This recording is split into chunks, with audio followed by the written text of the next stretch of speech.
자, 오늘은 새로운 책을 합니다. 다들 이제 성공을 준비하면 좋을 것 같아요. 다 구입했죠?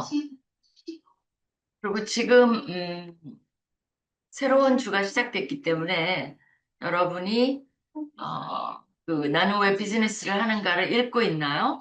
그게 이제 8개 챕터인데 한 4챕터 정도는 다 저번 주에 읽었었으면 참 좋고요. 이번 주에 이제 마지막 4챕터를 읽으면 참 좋은데, 뭐 안 그랬어도 마음 잡고 하루 요거 시작하기 전에 쫙 읽으면 또 금방 읽을 수 있습니다. 근데 뒷부분은 좀, 이해가 되든 안 되든 쉬운 내용이고 비교적 프랙티컬한 얘기이기 때문에 앞부분은, 굉장히 좀 알지 않는다고 할까? 굉장히 프레쉬한 눈으로 이제 4개의 그 제일 처음에 창조, 타락, 그다음에 이제 구속, 마지막이 뭐였죠?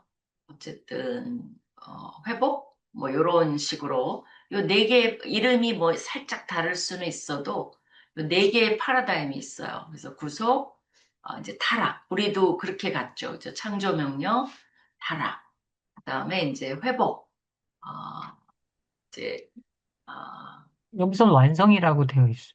완성, 좋아요. 그래서 구속, 창조, 구속, 아니 타락, 구속, 그다음에 완성인데 이분은 완성을 먼저 다뤄요. 그게 이제 그 미래를 보면서 마지막에 이제 구속을 다루는 이유는 그거를 우리한테 중요한 건 뭐 이제 완성은 뭐 우리가 어떻게 컨트롤할 수도 없고 거기에 기여할 수도 없는데 기여할 수 있는 방법은 있는 거죠. 그게 뭐예요? 구속 부분. 우리에게 주어진 요 삶을 어떤 믿음을 가지고 어떤 태도로 살아나가냐가 완성을 결정짓는다는 거죠. 그렇다면 그 완성을 어떤 각도로 이해해야 될까? 일과 연결해서 이제 그렇게 굉장히 프레쉬하게 보고 이제 여기저기 이렇게 상당한 인사이트가 있어요. 그리고 이제 신학적으로도 굉장히 건강해요. 그래서 여러분이 이제 좀 염두에 두면 좋을 것 같고요. 그리고 또 그런 시각이 성경적으로도 맞는 겁니다. 그래서 이게 뭐, 이게 이제 굉장히 그 구속적인 우리의 현재의 삶이 상당히 중요한데, 이거는, 하나님도 우리에게 자유의지를 줬기 때문에 정말 그거는 뭐냐, 내 마음이에요. 그거를 좌지우지하지 않아. 우리가 상당히 하나님이 나를 이끈다, 인도한다, 뭐, 나를 뭐 예정하셨다. 막 이런 개념 때문에 은근히 내가 뭘 no matter what 그냥 하나님 계획대로 막 끌고 가실 거라는 그게 믿음이 아니에요. 그건 잘못된 거에 근거해서 왜냐면 하나님이 내가 자유의지로 내가 선택할 수 있도록 만들어 놨어요. 근데 하나님이 그걸 다 한다? 그럼 뭐예요? 하나님 책임으로 돌리는 거거든요. 하나님은 100% 뭐라 그러냐면 your responsibility. 네 책임이야. 그죠? 그 대신 프로그램을 안 보여준 건 아니죠. 그냥 허공에 이 베큐um 또 이 그냥 아무 가이드라인이 없는 곳에 우리를 던져주고 네 맘대로 결정해. 그게 아니죠. 이미 창세기부터 계시록을 이 캐논, 정경을 줬다는 건 뭐냐면 거기에 이미 하나님의 프로그램은 다 알려줬어요. 처음이 뭐고 하나님의 뜻은 뭐고 그다음에 우리의 삶은 그 안에서 어떤 의미를 가지고 또 어떻게 사는 것이 풍성한 삶이고 끝은 어떻게 진행되고 그 이후의 것도 완벽히 보여주지 않았어요. 여러분이 천국의 그림을 너무 성경에 놀라울 정도로 완벽하지 않아요. 그냥 힌트만 준 거예요. 그걸 가지고 뭐 이렇다 저렇다 막 하는 것은 성경을 넘어서는 얘기는 듣지도 마요. 별로 축복도 안 돼요. 그거 알지도 못하고 떠드는 게 아무 도움이 안 돼요. 우리가 책임을 가지는 건 성경뿐이 없어요. 그리고 그 성경의 말씀을 통해서 약속하신 대로 역사하신 하나님의 음성. 내가 기도는 굉장히 중요하다 그랬죠. 왜 그래요? 그거에 근거해서 우리를 인도하심을 받는 건 엄청 중요해요. 그렇죠? 어, 그, 음, 그, 그 얘기를 한 것 같은데, 뭐, 지혜 문학서도 마찬가지죠. 우리가 지혜대로 살지만 경외함을 가지고 선택을 해 나가는 거죠. 그죠? 그런 거지. 그걸 다 해놨어요. 그렇기 때문에 상당히 정확하고 분명하고, 어, 대가가 있는 결과를 아는 그런 방향 제시를 해놨기 때문에 그 프레임 안에서 너의 의지를 어디에 둘 것인가를 결정하라요. 근데 그거는 안 하고 그냥 뭐 자기가 게을러도 하나님 뜻이고 뭐 자기가 막 그 인성 때문에 일으킨 분란도 하나님 뜻이고 그 다음에 자기가 일으킨 분란은 그 고난이고 막 그런 식으로 아마 이게 이제 트위스트가 돼갖고 정치인도 보니까 아무 때나 예수님이 튀어나오고 아무 때나 막 별 성경 인물이 막 튀어나오면서 자기가 그런 진짜 말이 안 되는 거죠, 사실은. 그래서 여러분이 그런 어떤 신앙의 근본적인 이해, 이걸 정확히 갖지 않으면 굉장히 뭐라고 뭐라고 하는데 사실은 상당히 어린아이 신앙 같을 수가 있다는 거죠. 이 자의적으로 해석한 하나님의 모습을 가지고 근데 그것도 누가 뭐라고 그러진 않아요. 뭐 어떡하겠어요. 근데 그런 한계가 지어지는 건 너무나 슬픈 현실이다. 그만큼 그러려면 말씀과의 교감 또 그거를 정확히 자꾸 티처블 해서 말씀을 볼 때마다 quiet 타임을 왜 해요? 그걸 통해서 하나하나 하나님이 어떤 분이신지 그분의 뜻을 넓혀가는 거거든요. 근데 이제 그래서 내가 깊어지는 걸 말하는데, 그냥 quiet time's sake.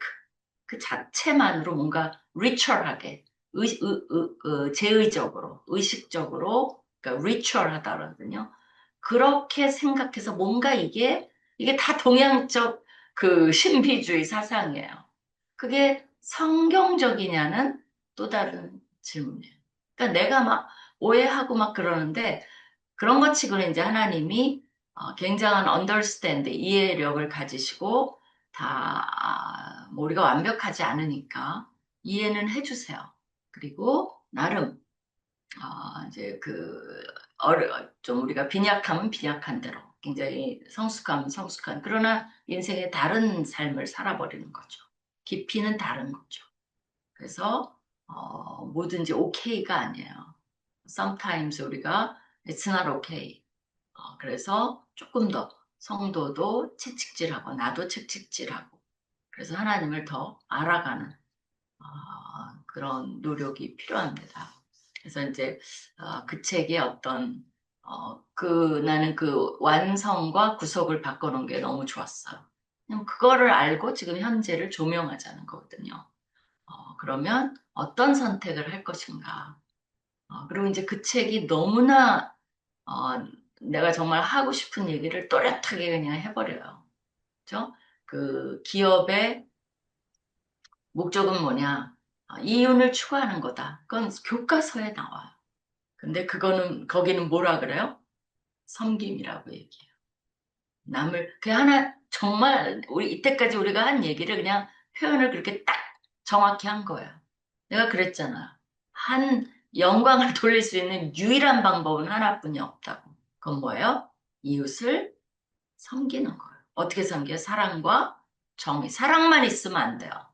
그럼 그거는 정의가 없기 때문에 그걸 뭐라 그러죠? 굉장히 아이로 치면 스포일된 그 뭐 애가 아무것도 없는 그냥 덮어지고 그건 사랑이 아니에요. 그런 거는 성경적이 아니에요. 시작부터가 그렇다고 해서 너무 저스티스만 얘기해 버리면 그건 너무 리갈리스틱하게 너무 콜드하게 될 수가 있죠. 그래서 여러분 삶에서도 이 두 개의 밸런스를 어떻게 하느냐, 그렇죠? 그러니까 이제 직장에서 일을 못하는 기독교인을 오냐오냐 해주는 게 그게 사랑이 아니에요. 그러니까 젊은이 한 명이 그러더라고요. 그런 이제 기독교인을 자기도 본 거죠. 어떻게 할지를 모르니까 얘는 기독교인이고 자기 상사야. 그러니까 봐준다는 느낌으로 하는데 얘가 보기에는 말도 안 되는 일을 하고 있다는 거죠. 그게 안 믿는 사람한테는 엄청 분노감을 일으킨다는 걸, 그리고 저스티스가 없으니까 분노하고 그게 편애가 되고, 그리고 그 사람의 성장에도 도움이 안 되는 걸 이 사람은 컨퓨즈 돼갖고, 그래도 내가 친절해야지. 그래도 내가 사랑을 줘야지. 그러니까 그렇게 돼버려요. 굉장히 미성숙한 모습으로 자기는 나쁘진 않아요. 하나님 그걸 벌 주지 않죠. 안타깝죠. 네. 그리고 안 믿는 사람도 기독교인을 신뢰하지 않죠. 원칙이 없으니까. 사실 하나님 하라는 대로 하면 원칙이 굉장히 보여요. 훨씬 더 존중을 받습니다. 근데 이제, 그렇지 못한 거는 이유가 뭐예요? 이런 걸 과감하게 안 가르쳐 줘서 그래요. 그래서 여러분이, 이것과 똑같아요. 이번에 이 일과영성을 들었잖아. 근데 이거를 그냥 삼켜. 아이, 쟤 좋았다, 나한테. 그리고 아무것도 안 해. 그럼 미안하지만 내가 보기에는 한 달란트를 땅에 묻어두는 것과 같아요. 왜냐하면 이게 이 섭리라는 건 있어요. 그 많은 사람 중에서 나도 여러분이 왜 일가용성을 하냐? 어떻게 답할 길은 없어요. 어쩌다가 내가 응애하고 일가용성 해야지 하고 태어난 건 아니잖아. 내 삶을 살다 보니 이걸 하게 됐고 하게 됐으니 열심히 하고 그러면서 똑같아요. 신학계에서 학생들 만나서 가르치나 또 이걸 하면서 한 사람이라도 만나서 가르치고 변화시키나 사실 내가 봤을 때는 위치는 그래도 위치는 올라간 거죠. 여긴 대표니까 그죠? 그때는 교수였고 그래서 교수 실컷했고 이제 대표를 하자 이렇게 의도적인 건 아니었죠. 이렇게 돼버린 거죠. 그러나 사역이라는 입장에서 보면 똑같아요. 그죠? 여러분 붙들고 이렇게 신학교에서 가르치나 이쪽. 근데 이쪽이 조금 더 익사이링하죠. 신학생은 내가 뭐라 그랬어요? 막판 되니까 다 안 배우려고 애를 쓰고 히브리어 필요 없게 되기를 바라고 이쪽은 뭐 그렇게 힘도 안 들어요. 이쪽은 엄청 내가 애써서 가르치는데도 변화도 없고 막 다 그런 건 아니죠. 신나게 했죠. 근데 이제 막판 이렇게 나도 오래 되다 보니까 그런 게 좀 보이고 또 이쪽은 한번 해보고도 싶고 이거는 이제 저쪽 교수는 간접 사역이에요. 여러분을 통해서 하는 거고 이쪽은 내가 직접 사역이죠. 그러니까 뭐랄까 아주 전선에 있으면서 여러 가지를 겪게 되니까 두 인생을 살아보는 그런 어떤 좋은 기회다 이렇게 생각을 하고요.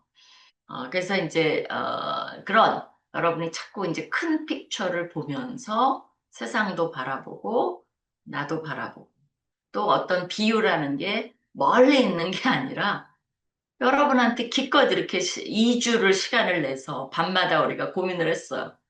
근데 이제 내가 성장하는 건 좋아. 근데 여러분은 사역자예요, 문제가. 근데도 아무것도 하지 않아. 그럼 뭐가 달라요, 사실은. 그러니까 이제 공무원 그 친구 한 마리는 아직도 잊혀지지가 않아. 괜히 배웠어요. 그렇죠. 그러니까 괜히 배운 게 후회를 해야 될지, 배운 게 축복일지.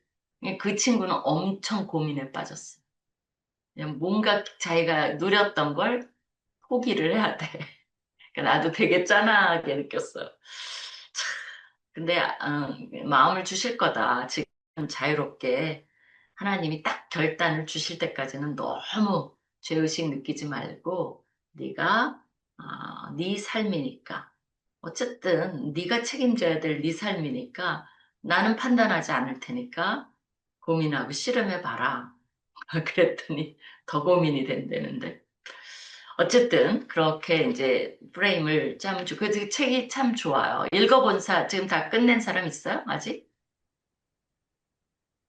사실은 숙제에 막 그거 리포트도 내고 막 이러고 싶은데, 뭐라 그럴까. 너무 이 더운데 복닥거리지 않는 게 나는 좋은 것 같아요. 그렇다고 해서 더 배우는 것도 아니고. 네, 우리 김금영님. 네, 저기 이 책에 관해서 잠깐 질문 드려도 될까요, 혹시? 음, 제가 반 정도 읽었는데, 반 조금 더 읽었나? 그랬는데요.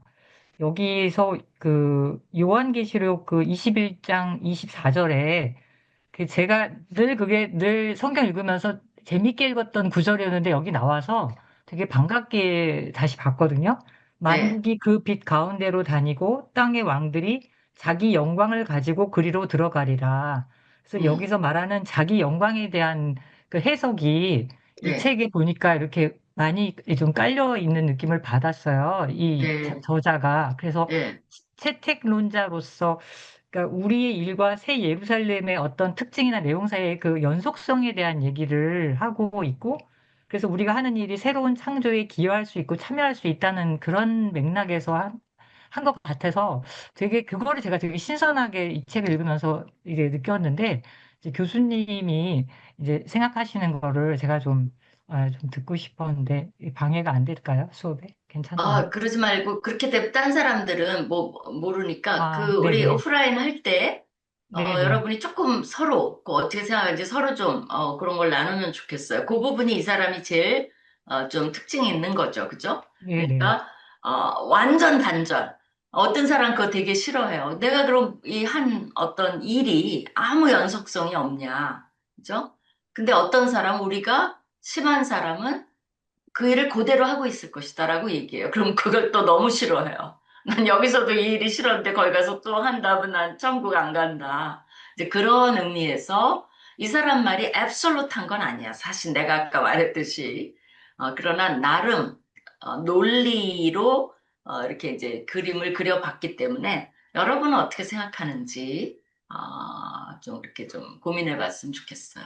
그 삼과죠, 그게. 그게 좀 제일 트리키한 그런 이슈라고 볼 수 있죠.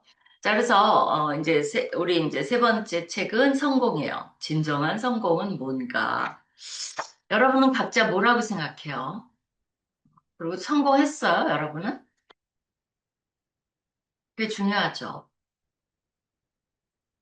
진정한 성공이 뭘까? 여러분, 난 성공했나? 아니면 성공을 해가는 중인가?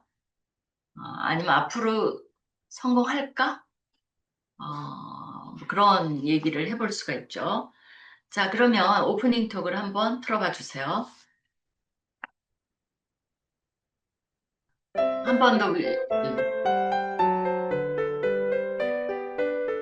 오프닝 톡.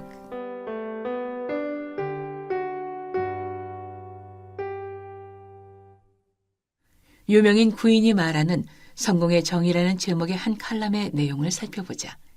1. 허핑턴 포스트 창업자 아리아나 허핑턴은 건강과 지혜, 웰빙, 여행, 배품 4가지를 성공으로 꼽는다. 2. 미국의 유명 농구 감독인 존 우드는 자신에게 만족할 수 있는지 여부, 즉 자신이 최선의 노력을 다했다는 만족감에서 오는 마음의 평안을 성공으로 꼽는다. 3. 자포스 CEO인 토니 쉐이는 자신의 가치관에 따라 사는 것을 강조한다. 4. 영화배우이면서 시인이자 소설가, 웨이크 포리스트 대학 교수 등을 역임한 마야 안젤로는 자신의 일을 즐기는 것이라고 말한다. 자신을 좋아하게 되는 것, 자신이 하고 있는 일을 좋아하게 되는 것, 그리고 자신이 걸어온 길을 좋아하게 되는 것이라 설명한다. 5. 영국 총리였던 윈스턴 처칠은 성공을 거듭되는 실패 속에서도 의욕을 잃지 않고 계속 걷는 것이라고 정의한다. 6. 버진그룹 회장인 리처드 브랜슨은 성공을 일에 몰두하는 것이라고 했다. 그는 더 일에 몰두하면 더 깊이 자신의 성공을 느낄 수 있다라고 말한다. 7. 의사이자 작가인 딕팩 초프라는 성공을 항상 성장하는 것이라고 하면서 성장의 중요성을 강조했다. 8. 발명왕 토마스 에디슨은 일생 동안 1300개가 넘는 발명을 한 것으로 유명한데 그가 말하는 성공은 천재는 1% 영감과 99% 노력이라는 말에서 나타나듯 노력하는 것이다. 9. 성공하는 사람들의 7가지 습관이라는 저서로 유명한 스티븐 코비는 책 속에서 세상을 떠날 때 자신의 장례식에 어떤 인생을 보냈다고 참석자가 되돌아보게 하고 싶냐는 것. 그 대답이 성공에 대한 정의가 될 것이라고 강조한다. 기존에는 성공의 아이템이 돈, 지위, 명예, 권력 등이었다. 하지만 이제는 사람들이 그것만이 다가 아님을 깨닫고 새로운 성공의 기준들을 추구하기 시작했다.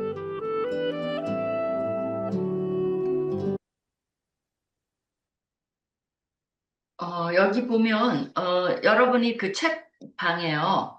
요거는 이제 디스커션 안 하고 그냥 넘어갈 텐데, 이건 원래는 디스커션 하세요. 원래는 이제 일주일에 한 번 만나기 때문에 여기는 이제 수업이고, 거기는 이제 진짜 하는 거니까 옆에 이제 질문도 읽으면서 서로 근데 이제 여러분이 이 중에서 9가지 정도의 데피니션이 있는 거죠.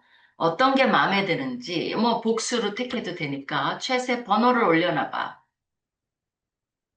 그러면 재밌을 것 같아요. 여러분의 어떤 선택을, 번호가 겹치나 얼마나 그런 걸 봅시다, 오히려.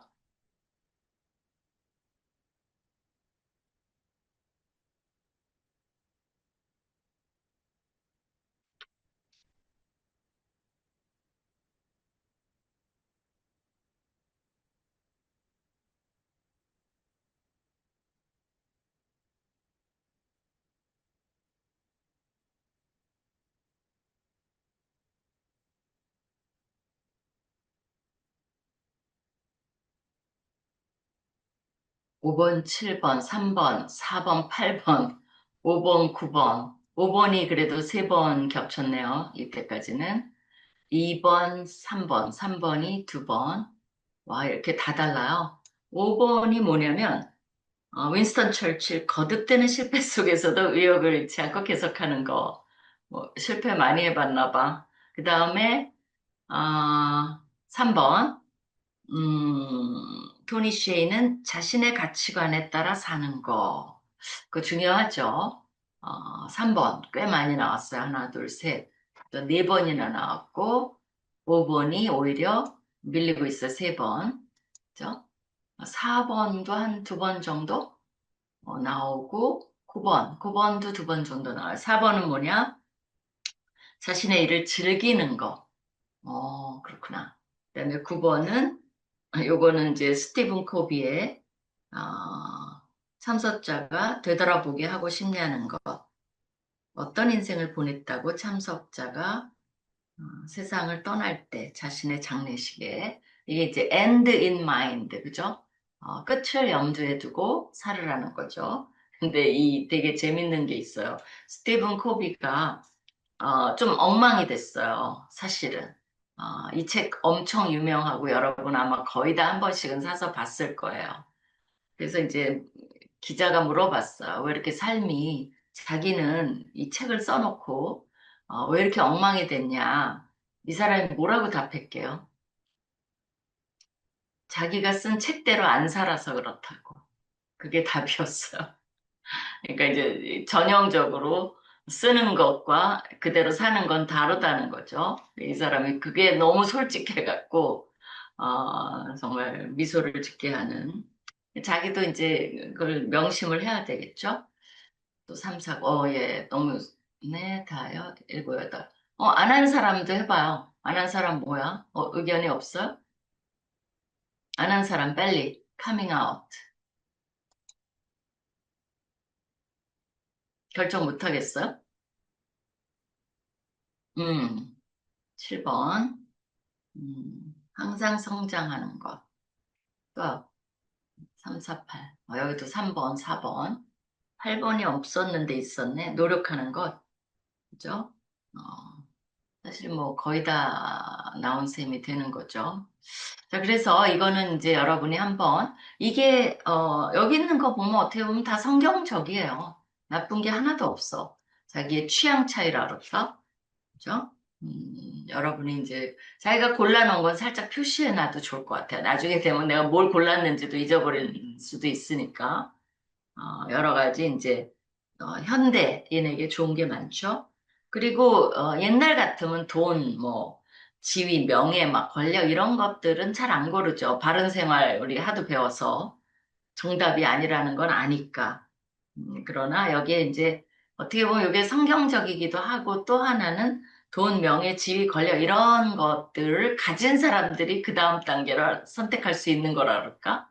그런 것도 되고요. 또 하나는 조금 업그레이드된, 디스카이 변장된 어떤 성공관이라고 볼 수도 있는 거죠. 또 뭐 굉장히 건강한 성공관이라고도 볼 수 있는 거죠. 그죠?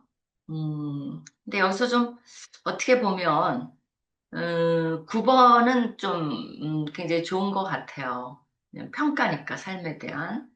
근데 아까 많이 나온 3번? 3번은 이거는 자신의 가치관이 뭐냐에 따라 성공이 달라질 수도 있죠. 그게 이제 약간 변장된 거예요. 내 가치관이 뭐야? 난 돈 많이 벌고 웰빙 해서 그냥 잘 먹고 잘 사는 거야. 파이어족 되는 거야. 뭐 그렇다면 꼭 그게 성공이냐? 그것도 질문해 볼 수 있죠. 또 자신의 일을 즐기는 거. 무슨 일을 하는데 즐기냐? 그것도 될 수가 있는 거죠. 그죠? 또 일에 몰두하는 거. 그건 되게 좋은 퀄리티죠. 근데 몰두하는 자체가 왜냐하면 아이들 보면 비디오 게임에 엄청 몰두해요. 건드리지도 못하게.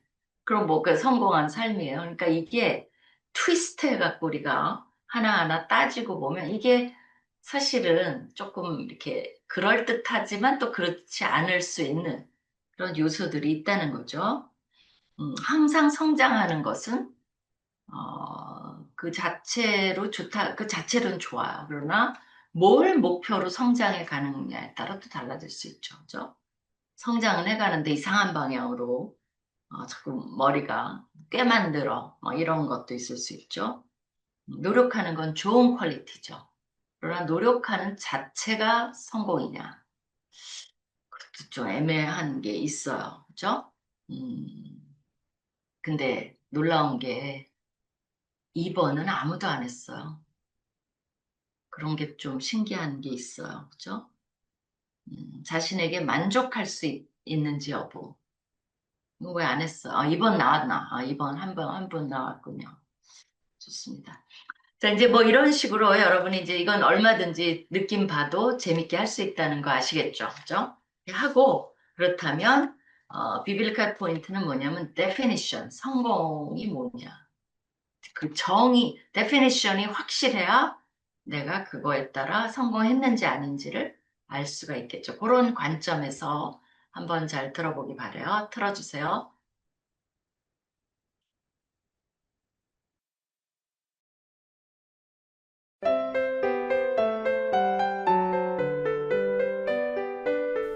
비빌리컬 포인트.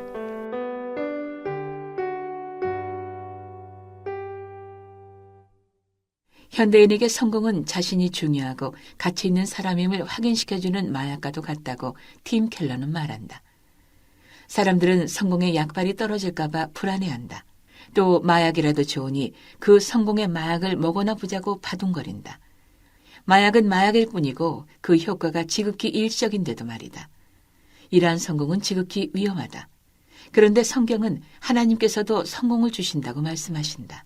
하나님도 우리가 성공하기를 바라신다. 성경에는 성공을 형통이라는 말로 자주 표현한다. 그 성공의 비밀을 여호수아에게도 가르쳐 주셨고 히스기야 왕도 성공했다고 말한다. 그런데 거기에는 성공의 조건이 숨어 있다. 그것이 무엇일까? 앞으로 성공의 비밀들을 하나하나 풀어가 보자. 성공도 하나님의 관심사다. 올바른 성공의 기준을 가지고 있는가?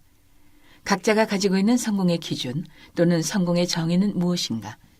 어떤 사람들은 뚜렷한 기준 없이 막연히 그냥 수레바퀴 돌아가듯 계속 삶을 지속해 나간다.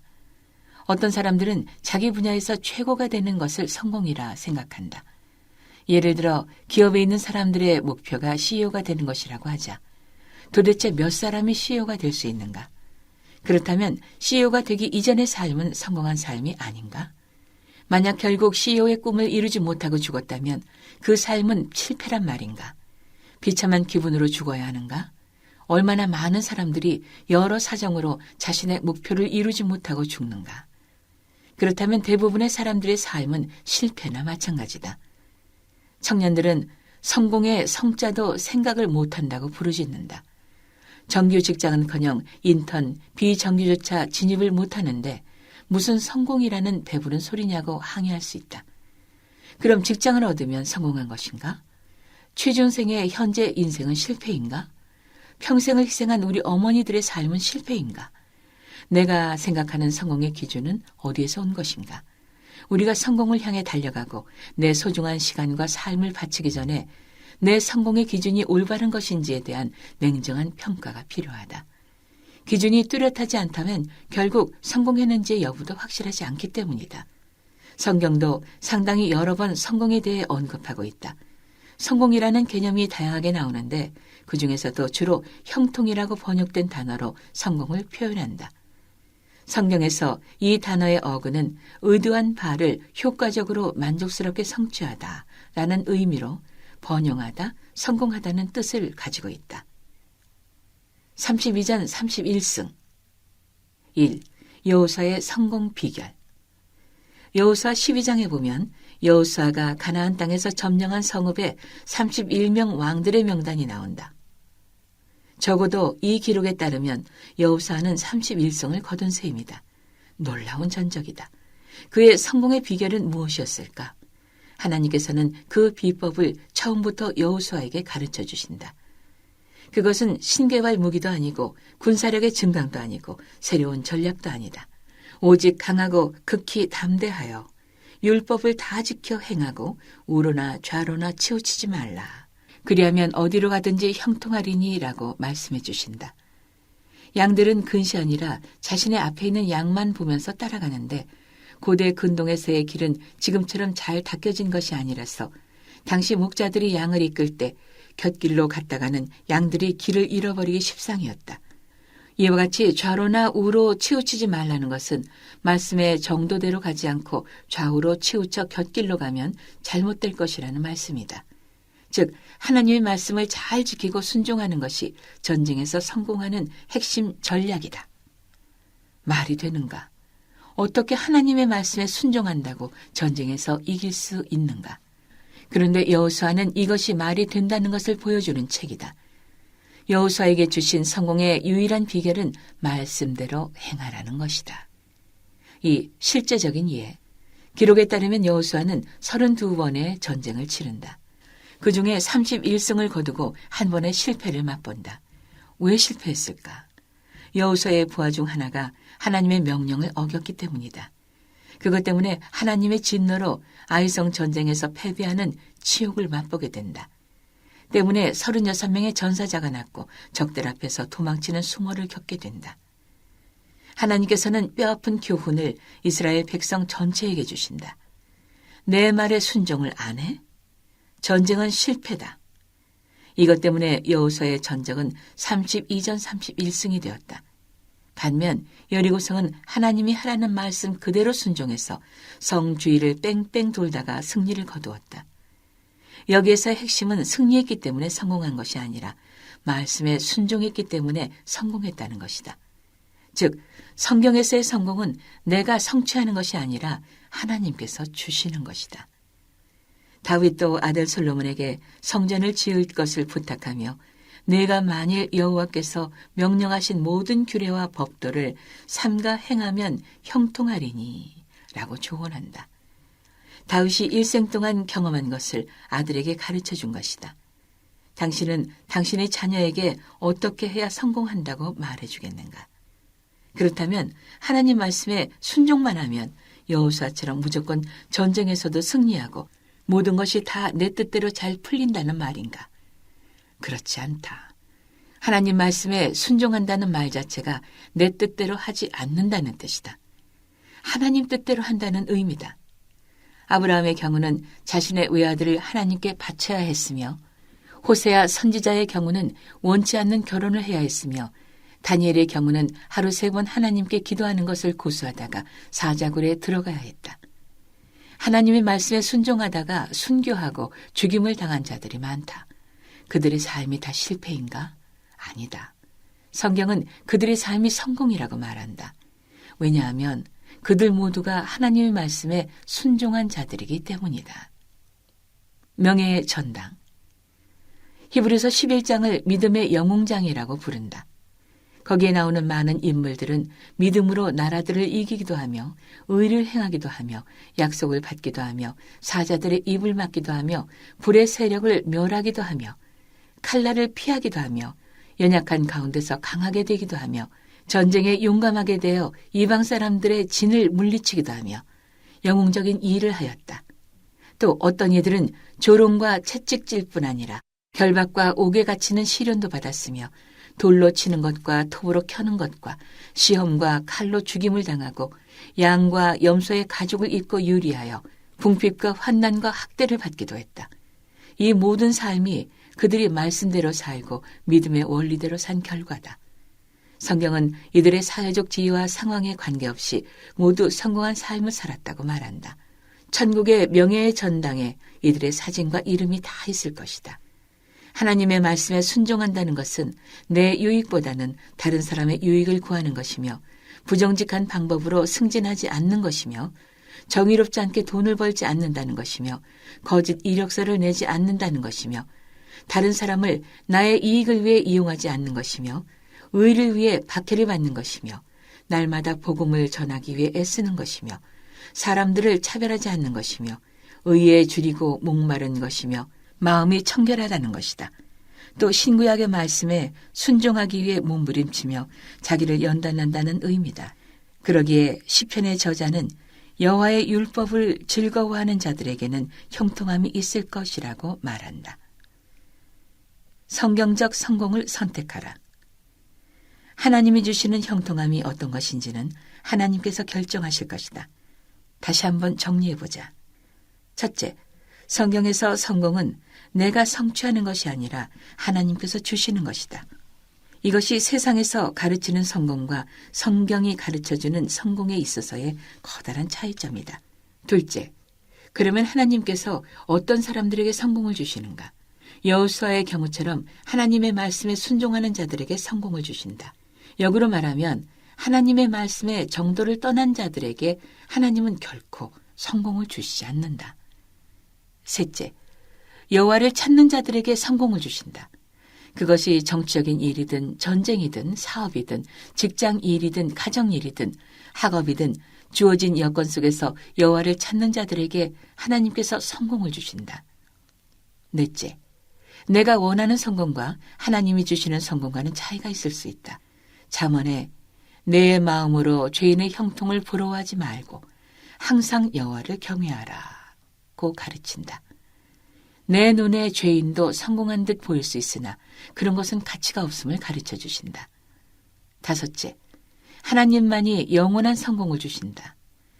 의인이 땅을 차지하며 거기서 영원히 살리로다. 이런 자들의 삶은 영원한 가치가 있다.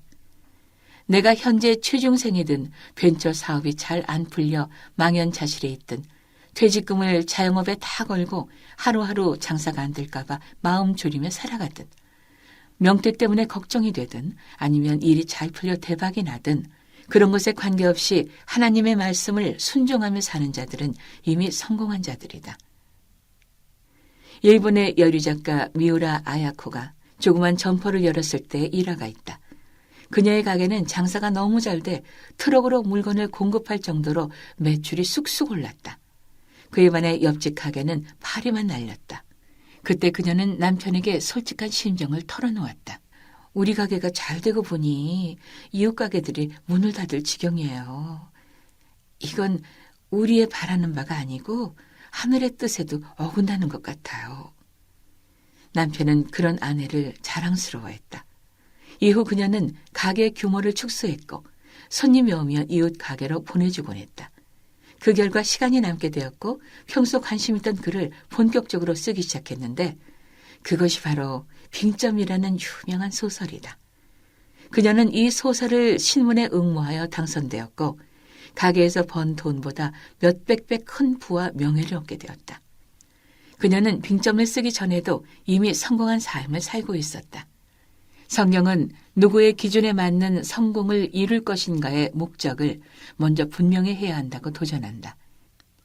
내가 나의 기준을 정해 내 마음에 흡족한 성공이라고 착각하는 성공을 이룰 것인가?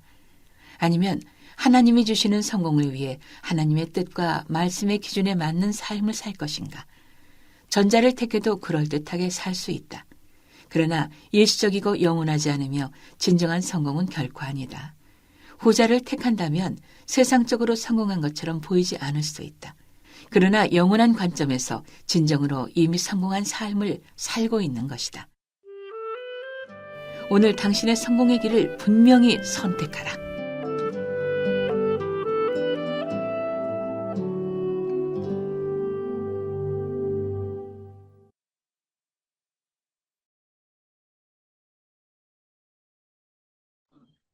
세 부분으로 좀 나누어서 어떤 것을 가장 느꼈는지 좀 나누는 시간 갖기 바래요. 근데 평소에 좀 인도 안 해봤던 사람들이 좀 인도를 해보면 좋을 것 같습니다. 나누어 주세요.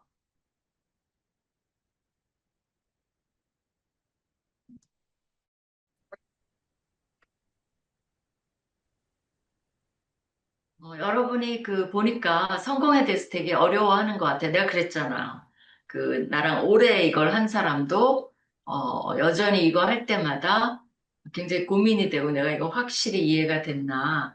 근데 이제 아까 그 질문이 아니라 그냥 지나가는 말로 우리 누가 얘기하던데, 그럼 아브라함이 이삭을 죽일 때 하나님 뜻이니까 죽여도 그건 하나님의 뜻이냐. 그랬죠. 근데 이제 거기에 약간의, 이제 체크포인트가 있죠. 그건 뭐냐면 아브라함도 그러니까 그래서 성경을 아는 게 중요한 거예요.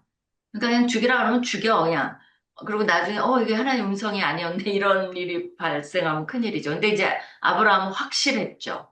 근데 신약에 보면 그 말이 나와요. 아브라함은 그럴지라도 하나님이 살리실 걸 믿었다고. 아멘. 그러니까 이게 뭐냐면 이게 이제 블라인드된 맹목적 신앙이 아니에요. 그래서 하나님을 성경에 계시된 하나님. 그걸 믿기 때문에 하는 순종이지, 그거가 아닌데. 근데 이제 아브라함은 뭐냐면, 그 하나님의 캐릭터를 믿고 한 거지. 죽이면 그냥 죽여도 하나님 되나 보다. 이건 아니었다는 거죠. 그죠? 그러니까, 이게 아무 체크 앤 밸런스가 없는, 아까 말한 대로 그냥 공중에 하면 무조건 하나님 뜻이 뭐야. 그래. 그 뜻이야. 그러면 말도 안 돼도 해. 그게 아니죠. 이게 이성과 지성과 감성과 모든 것을 사용해서 말씀이라는 이 우산이 주어졌으니 판단해 보라는 거죠. 그러니까 판단 안 하는 게 신앙이 아니에요.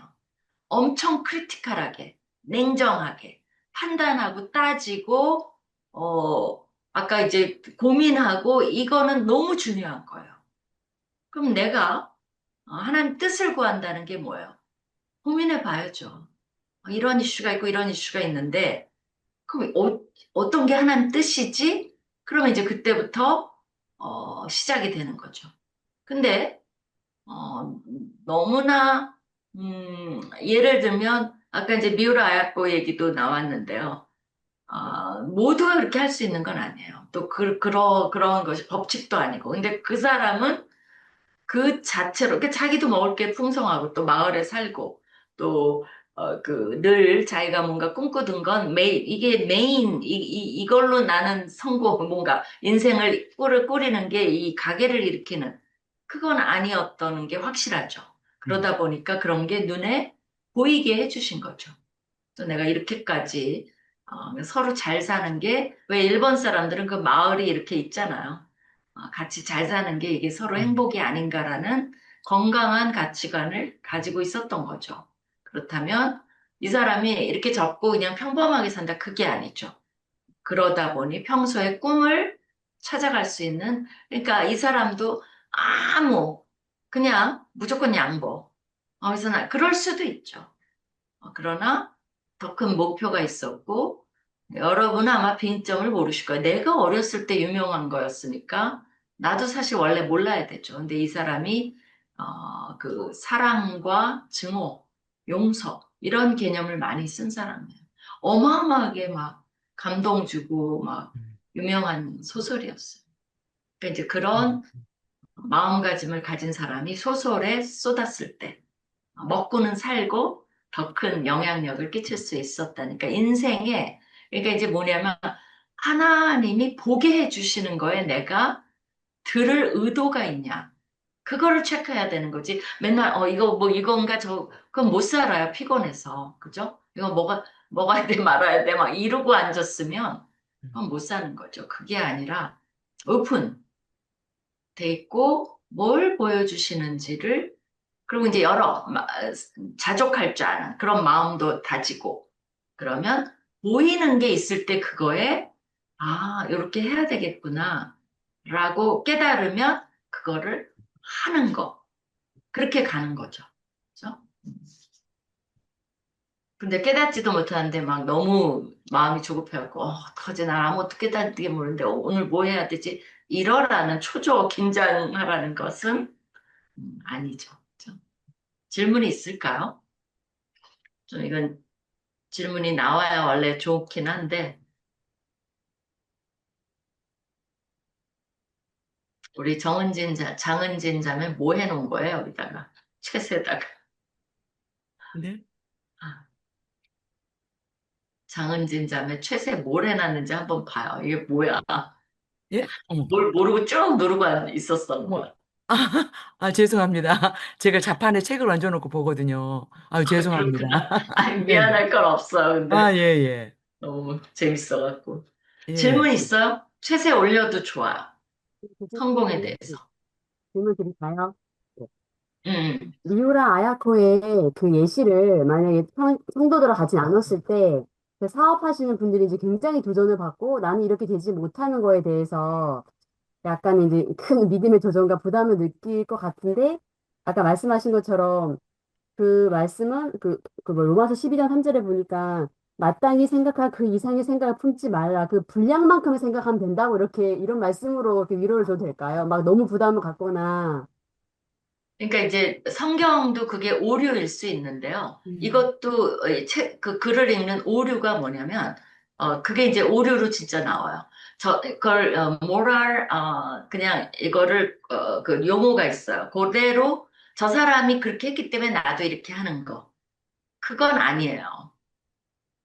그러니까 저 사람이 사자굴에 들어갔기 때문에 나도 사자굴에 들어가. 그게 포인트가 아니에요. 뭘 보라는 거야? 그 사람의 믿음을 보라는 거야. 타협하지 않는 다니엘 경우는 다 타협했어요. 다니엘이 이름도 바꾸고 거기 교육도 받고 그 사람은 얼마나 그 컴플라이 그러니까 얼마나 거기 타협을 했으면 그 페르시아 때도 관원으로 있었어요. 그건 엄청 그 기여를 한 거죠. 그 정도였지만 타협하지 않은 거 하나는 뭐야? 나 기도하는 건 못해. 그럼 난 죽어버릴래. 이제 그런 그 각오를 보라는 거지, 잘못해서 그 사람 하는 대로 하라는 게 아니에요. 그죠? 마찬가지로 미우라 아야코는 자기가 그렇게 판단하게 된 데는 뭐야? 이걸 절대화하지 않은 거죠. 자기만 돈 버는 게 절대화하지 않았을 때, 놀라운 이웃을 생각했을 때, 그러는 거지. 이걸 보고 그대로 해서, 그럼 나도 내 비즈니스도 남이랑 나눠주는 거야? 잘못하면 어떻게 되죠? 쫄딱 망해요. 그거는 엄청 잘못 적용을 하는 거죠. 그러니까 성경도 이 사람이 이렇게 했기 때문에 당신도 그렇게 해. 그게 가장 잘못된 오류 중에 하나야. 그래서 성경을 잘 알아야 돼. 안 그러면 그걸 따라요. 그렇죠?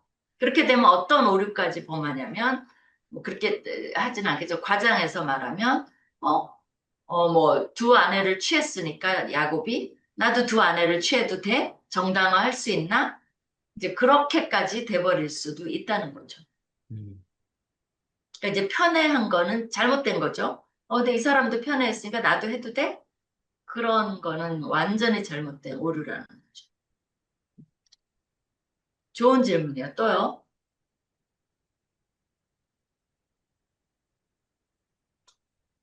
예전에 좀, 이런 경우를 본 적이 있는데요. 네.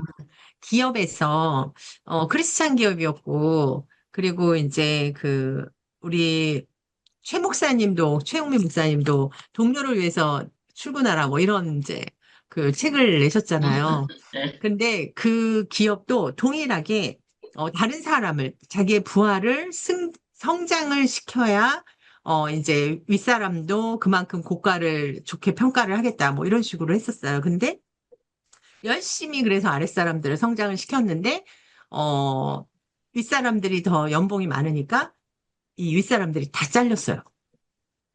그런 일들이 있었거든요. 그래서, 어, 어, 어, 어. 네네. 그러니까 그 부하들을 다 키워놨더니 그 부하들이 자기 역할을 하게 된 거예요. 그러니까는 이 임원들까지는 아니었는데 하여튼 그래도 그 높은 부장급 이상 되는 사람들이 대거 잘린 그 해고가 된 그 사건이 있었거든요.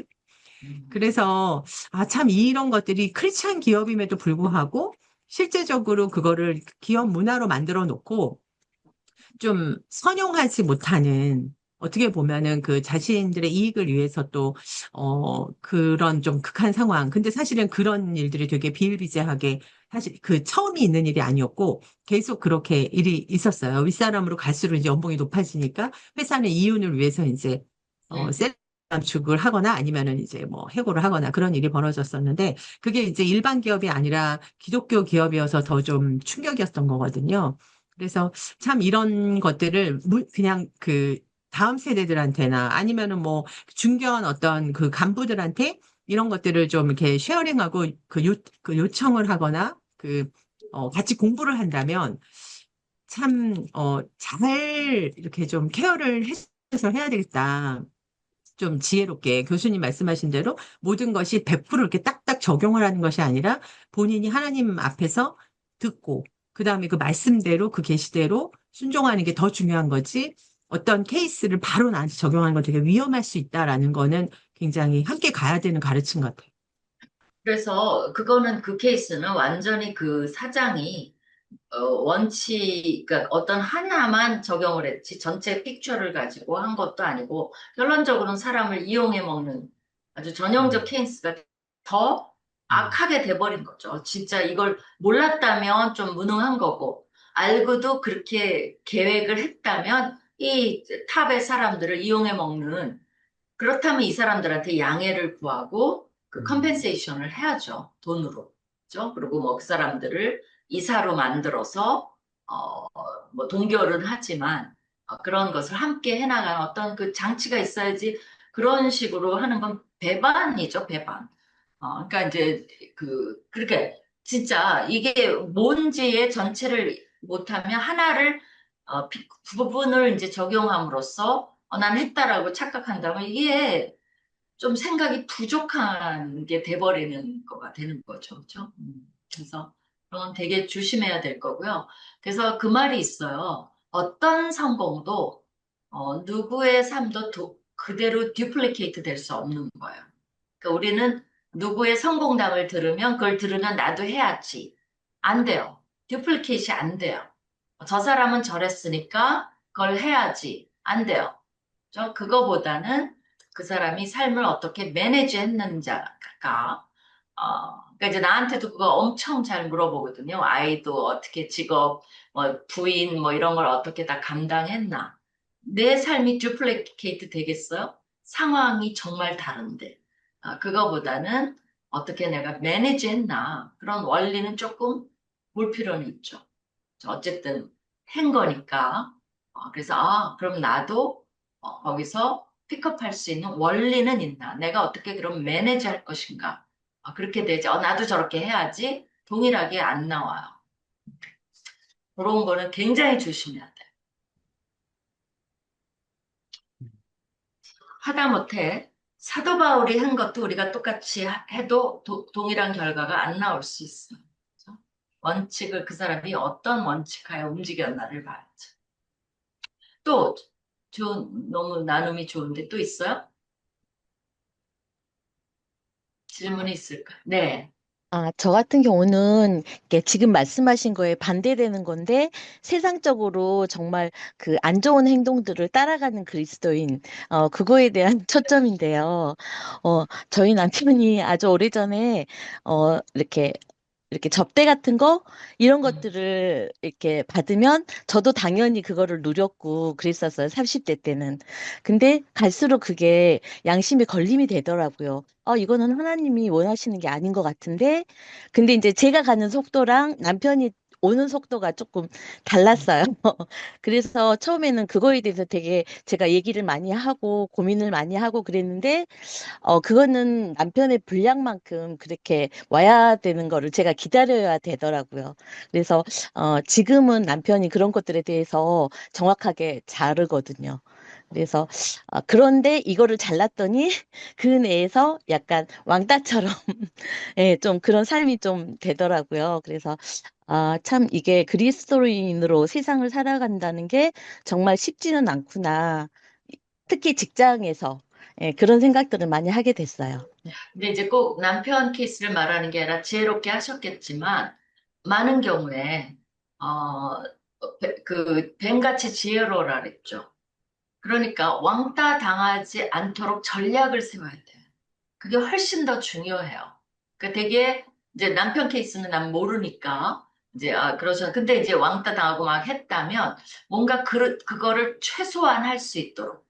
그러니까 내가 너무 그걸 드러낸다든가 남을 의롭지 않은 사람으로 그런 인상을 준다든가 너무 카밍아웃을 해본 결과 불협화음을 일으킨다든가 그렇다면 당연히 그런 결과가 나올 수 있죠. 그렇다면 어떻게 이게 세상 사람들의 멘탈리티를 잘 이해하면서 내 기준을 지키면서도 스며들 것인가. 그게 이제 속으면 스며들잖아. 스며들 것인가를 잘 전략을 짜는 것도 우리가 가르쳐 줘야 돼요. 그러지 딱 무자르듯이 막 이렇게 해버리면 당연히 그렇게 되면 그 다음에 뭐가 안 일어나요? 어떨 땐 승진도 안 되고 뭐 전도길도 완전히 막히고 나 혼자 왕따 되고 그 굉장히 자초하는 경우가 있어요. 다 그런 건 아니지만 아무리 조심해도 그 결과는 나올 수 있지만 우리가 때로는 그냥 너무나 지혜롭지 않게 막 흑백의 이슈로 만들어 버린다면 그거는 좀 당연히 올 수 있다는 것도 생각을 해보시면 좋을 것 같아요. 그러면 5분 쉬었다가 그 다음으로 넘어가겠습니다.